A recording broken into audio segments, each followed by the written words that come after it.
Notice sur Plutarque par Alexis Pierron. Plutarque naquit à Chéronée, dans la Béotie, vers le milieu du 1er siècle de notre ère. On ignore l'année précise de sa naissance, mais on sait par son propre témoignage qu'à l'époque du voyage de Néron en Grèce, c'est-à-dire à la date de l'an 66, il suivait à Delphes les leçons du philosophe Ammonius.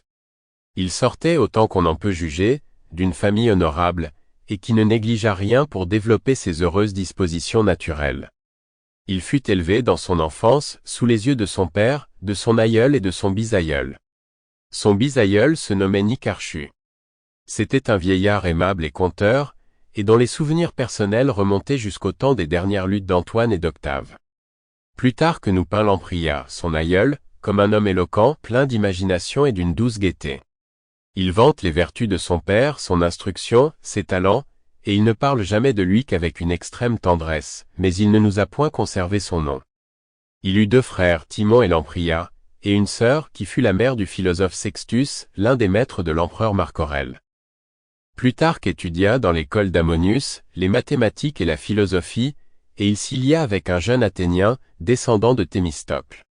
À son retour dans Chéronée, il fut employé, quoique fort jeune, à quelques négociations avec les villes voisines.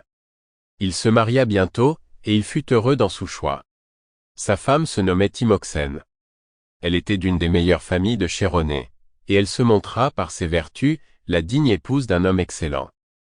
Plutarque vint à Rome plusieurs fois, et il y donna sur divers sujets de philosophie, de littérature et d'érudition, des leçons publiques, qui furent la première origine et la première occasion des nombreux traités qui composent ce qu'on appelle les morales.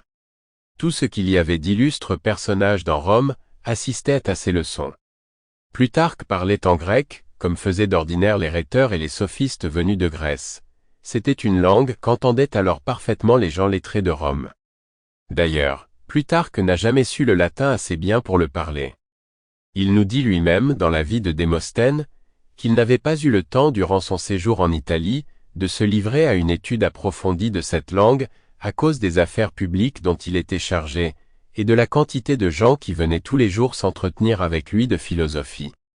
Il ne commença à étudier fructueusement les auteurs latins qu'un peu tard, quand il se mit à écrire ses vies comparées des hommes illustres de la Grèce et de Rome. Mais il ne paraît pas que Plutarque ait fait de bien longs séjours hors de sa ville natale, et il était assez jeune encore, quand il s'y fixa pour n'en plus sortir. Chéronée n'avait pourtant rien par elle-même, qui méritât le grand amour que lui portait Plutarque.